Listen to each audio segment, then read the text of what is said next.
진화. 적어도 이 사람은 우주의 만물을 관통하는 하나의 법칙이 진화라고 봤습니다. 사회사상사 3장 하버트 스펜서입니다.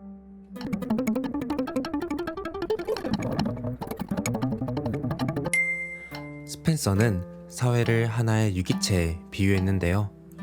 예를 들어 개미가 코끼리와 같은 크기로 변한다고 해봅시다. 그럼 단순히 크기만 변할까요? 아마 그 큰 몸을 감당하기 위해서는 더 많은 기관과 조직이 필요해질 겁니다. 사회도 마찬가지입니다. 인구가 증가하고 서로 다른 집단이 결합하면서 단순한 형태였던 사회는 점차 복잡하고 분화된 사회로 진화합니다.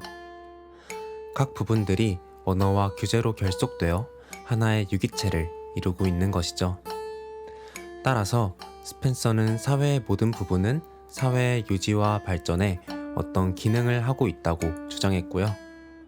적자생존 법칙에 의해 지적으로 열등한 개인은 소멸되고 전반적인 지식 수준은 높아져 인류는 끝내 완전한 사회에 이를 것이라고 믿었습니다.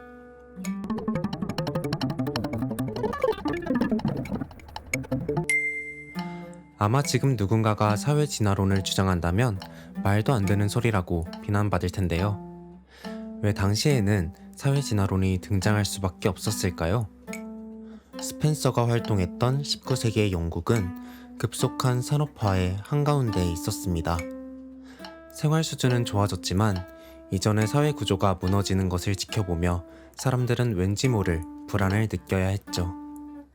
더군다나 식민지를 통해 알려진 원시인의 존재는 종교가 힘을 잃은 당시 새로운 믿음이었던 개인주의와 계몽주의, 즉 모든 인간은 평등한 이성적 존재라는 믿음을 흔들어 놓았습니다.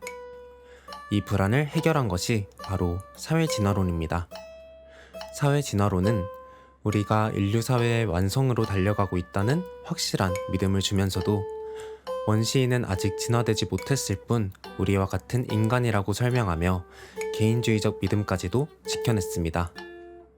사회진화론은 일종의 종교와 같은 역할을 했던 것입니다.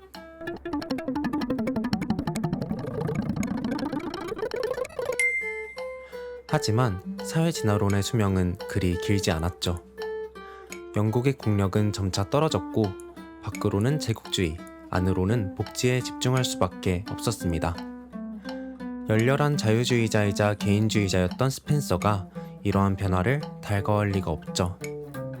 그는 전체로서의 인류 진화는 분명하지만 특정 사회는 침체하거나 퇴보할 수도 있다고 자신의 이론을 수정합니다.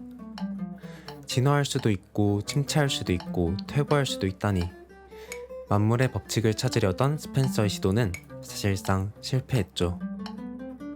애초부터 스펜서에게는 무엇이 진화이고 진보인지에 대한 철학적인 고민이 부족했던 것으로 보입니다. 한편 중요한 것은 지금 우리가 믿고 있는 21세기의 사회진화론은 무엇인지 찾아내려는 노력입니다.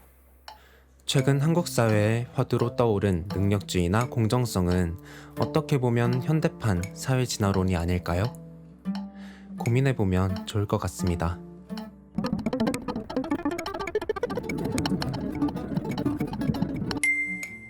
스펜서의 이야기 어떠셨나요? 궁금한 것, 틀린 것, 말하고 싶은 것이 있다면 댓글로 알려주세요. 지금까지 기타 치면서 사회사상사였습니다.